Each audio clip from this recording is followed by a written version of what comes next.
डोकं दुखायला लागलं तर कशाने दुखायला लागलं आपल्याला माहिती असते, त्याला तपासणी करायची गरज लागत नाही. सकाळी समजा उठल्यानंतर अपचन झालंय, उलटी व्हायला लागल्या तर लक्षात येते रात्री काहीतरी आपण विचित्र खाल्लेलं आहे, काय खाल्लंय त्याच्यामुळे आपल्याला त्रास झाला ही माहिती असते का, त्याच्यासाठी तपासणी करता कुठली काहीच करत नाही. पण कसं आहे माहिती का, आम्हाला हल्ली फार घाणेरडी सवय लागली, प्रत्येक गोष्टीची नुसती तपासणी करायची. जरा काय झालं की डोकं दुखायला लागलं की लगेच बघा सायनस आहे का, मायग्रेन आहे का माझ्या डोक्यात काय ट्यूमर झालाय.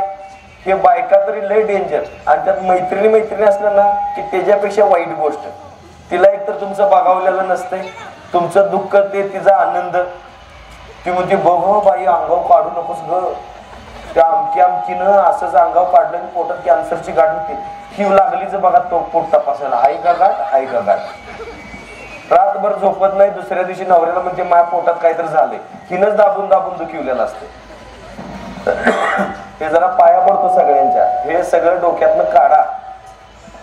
खाण्यात कुठलंही पथ्य पाणी पाळायची गरज लागत नाही.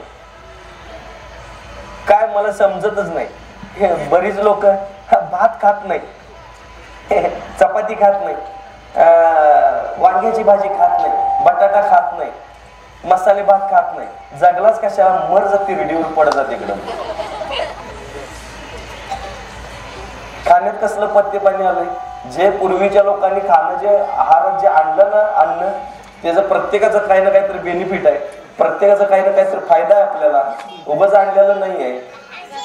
मग काही असू दे, फळं असू द्यात, मसाले असू द्यात, सगळ्याचा उपयोग आपल्याला होतोय. आता तुम्हाला माहिती आहे का दालचिनीचा उपयोग कशासाठी होतोय, दालचिनी थोडी खाली तर पोट कमी होतंय माहितीये का, पोट प्लेन राहतं, पोट सुटत नाही, गॅसेस होत नाहीत. वेलदोडा खाल्ल्यानंतर वेलदोडा खायचा, वेलदोडा प्रत्येकाच्या घरात आहे का नाही, स्वयंपाकात वापरता की नाही. हळद का वापरता माहिती आहे का तुम्हाला, हळद खाल्ल्यानंतर हळद हे फार महत्वाचा घटक आहे आपल्या स्वयंपाकघरामध्ये. स्वयंपाकात हळद वापरता ना, आज कसं असते जखमेवरती जर हळद टाकली तर ती जखम बरी होती का नाही, पण ते आत जर समजा काही उष्णतेनं अल्सर सारखं झालं असेल किंवा कुठं समजा काहीतरी खाताना पूर्वी भाकरी कडक खायची, आता काय सांगायचं, कडक भाकरी कोणच खात नाही. भाकरी करायची, तव्यावरती लावायची, तव्यावरनं परत चुलीला लावायची, ती भाकरी कडक भाकरी खात होते पूर्वीचे लोक. त्यातून श्रवणक्रिया चांगली व्हायची, चावणं जास्त वेळ व्हायचं, त्यामुळे लाळ मिक्स व्हायची. लाळ मिक्स व्यवस्थित झाली अन्नामध्ये तर कॅल्शियम तयार व्हायचं, हाडं दुखायची नाहीत, गुडघे दुखायचे नाहीत, कंबर दुखायची नाही त्यावेळेस, कारण श्रवणक्रिया तेवढी चांगली असायची, लाळ मिक्स व्हायची. आता काहीच नाही हो. आता बघल तेवढं ना, जेवढं मऊ असेल तेवढं लोक मागतात बघा, मऊ. ते बर्गर मागायचा, ते मुली तरी काय सांगायचं, मगरीसारखं तोंड कसं बघतोय आम्ही हल्ली. तर हे सगळं चाललंय नाही, कुठंतरी थांबलं पाहिजे. तर असलं कुठलं काही करायचं नाही, श्रवणक्रिया चांगली चालली पाहिजे, त्यासाठी खाल्लं पाहिजे. त्यानं जर समजा कुठं ओरखडा उडला असेल, काय झालं असेल किंवा काय झालं तर ते अन्नामध्ये जे आपण हळद टाकतो ना, त्या हळदीमुळे त्याच्यावरती ते चांगलं काम करतं आणि त्यामुळे ते जखमा आतल्या बऱ्या होतात. त्यासाठी हळद आणलेलं आहे. तुम्हाला लवंग कशासाठी असते माहितीये का, दात मजबूत करण्यासाठी लवंग वापरतात स्वयंपाकात.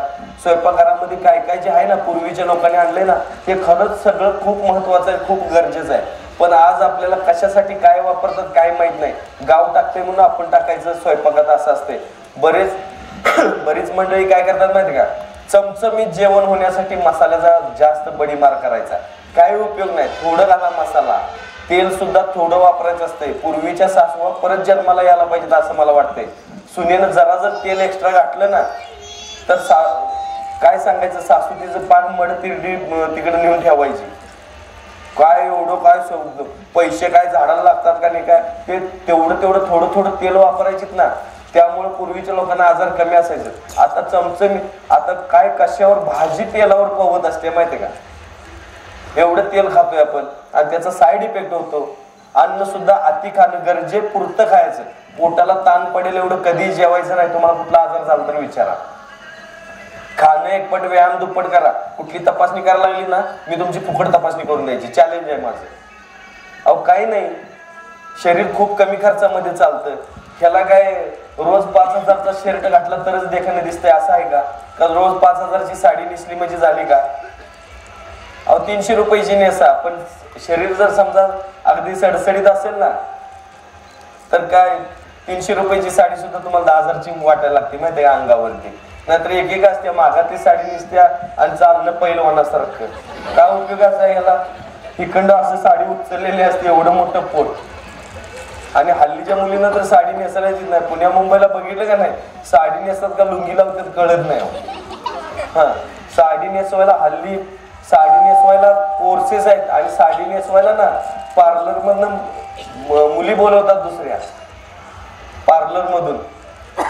हे लक्षात ठेवा की आज आपली संस्कृती संस्कार सगळे संपत चाललेले आहेत. हे टिकवले पाहिजेत आपण. आणि भारतातला जगात सगळ्यात भक्कम पुरुष भारतामध्ये मिळतो आणि जगात सगळ्यात सौंदर्यवती स्त्री भारत देशामध्ये मिळते. पण आजकाल टिकलंय का ते? जे ते बघल ते काय नाही हो. कोविड नंतर बघा शुगरच सुरू झाली. कोविड नंतर मानसिकता बिघडली. कोविड काहीच करून गेला नाही. जवळची माणसं मेलीत आपण बघितलंय का नाही. आणि काड्यापुड्याने आपल्याला वाचवलंय. आयुर्वेद जग सगळं मान्य करतंय पण तुम्ही आम्ही मात्र ते मान्य करणं झालोय. पाया पडतो सगळ्यांच्या. जगात माहिती आहे की कुठल्याही प्रकारचा साईड इफेक्ट नसणारी एकच पॅथी ती म्हणजे आयुर्वेद. आयुर्वेदाला कुठल्याही प्रकारचा साईड इफेक्ट नाहीये. कुणाचंही घ्या पण आयुर्वेदिक घ्या. आणि आपल्या भारत देशाचा आहे. आपण त्याचा प्रसार प्रचार केला पाहिजे प्रत्येकानं.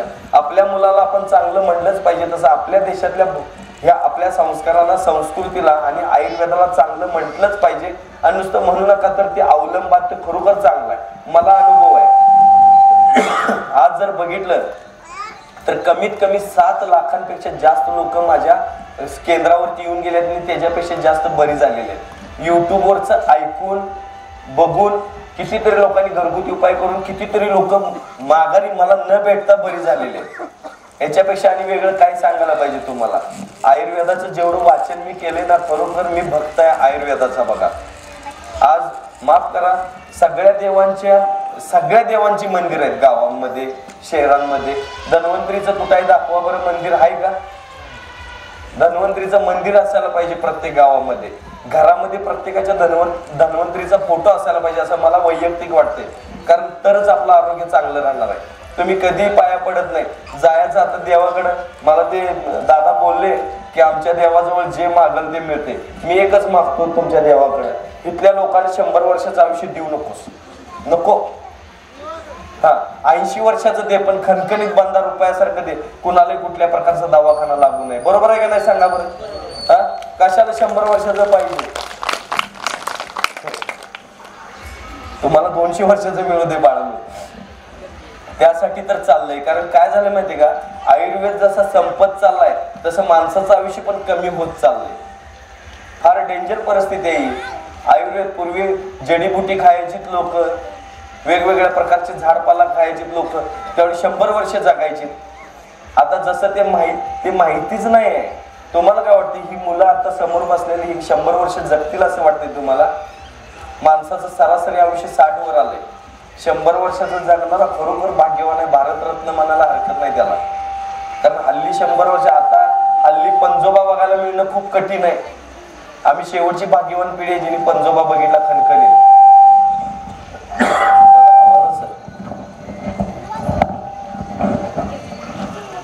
असंच सोड. तर आम्ही शेवटची भाग्यवान पिढी आहे ज्याने पंजोबा बघितला. हे लक्षात ठेवा. माय बापू प्रत्येकाला विनंती करतो तुम्ही लाईन मध्ये उभं राहा. मी सगळ्यांचं पाय धरतो आणि पाया पडून सांगतो आयुर्वेद ओळखा तुम्ही. आयुर्वेदाला साईड इफेक्ट नाही. घरगुती उपाय काही तुम्हाला खर्च नाही. खूप कमी खर्चामध्ये तुम्ही बरं होऊ शकताय. जास्त शरीराला जास्त खर्च घालायची गरज नाही. परमेश्वराने देताना तुम्हाला एवढं छान दिलंय. कमी करा दादा आवाज कमी करा. परमेश्वराने देताना तुम्हाला शरीर एवढं चांगलं दिलंय. परत करताना तुम्ही ते आजारानं भरलेलं करता.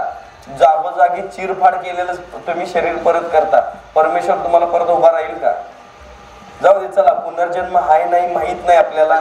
कुणी बघितला नाही. मी नाही बघितला. मागचा जन्म आठवत नाही. पुढचा जन्म माहित नाही.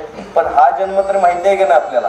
ह्या जन्मात आपण काहीतरी चांगलं केलं पाहिजे. हे रोज उठून बरीच लोक आहेत ना किरकोळ गोष्टीला दवाखान्याकडे पळायचं नाही म्हणायचं दवाखाना पाठी लागला.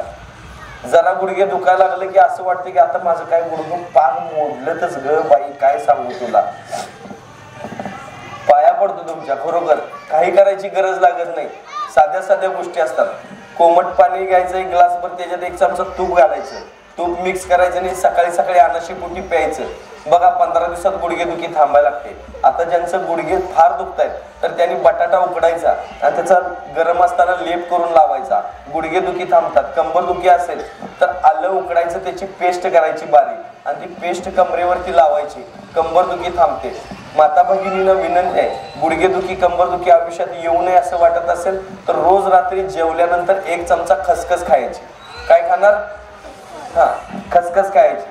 आणि पुरुष मंडळींना विनंती आहे, तुम्ही रोज सकाळी नाश्ता पाणी करून ज्यावेळेस घरातून बाहेर पडताय ना, तुमच्या जॉबसाठी काय असेल त्याच्यासाठी कामासाठी, तर तुम्ही 1 चमचा तीळ खाऊन बाहेर पडायचं दिवसभर. आता ते तीळ पांढरे खाऊ का काळे खाऊ विचारू नका, कुठले तरी खावा, पांढरे तीळ चांगले असतात. म्हणून शक्यतो करून ते पांढरे तीळ खाऊन बाहेर पडत चला. कॅल्शियम खूप वाढते, डिप्रेशन कमी होते. बरीच लोक ना संसारात राम राहिला नाही म्हणून डिप्रेशन मध्ये जातात.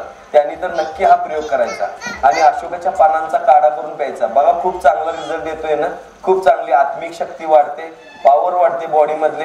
संसारात पुन्हा तुम्हाला राम लक्ष्मण सीता सगळं तयार व्हायला लागतील, तुम्हाला मारुती तयार व्हायला लागेल.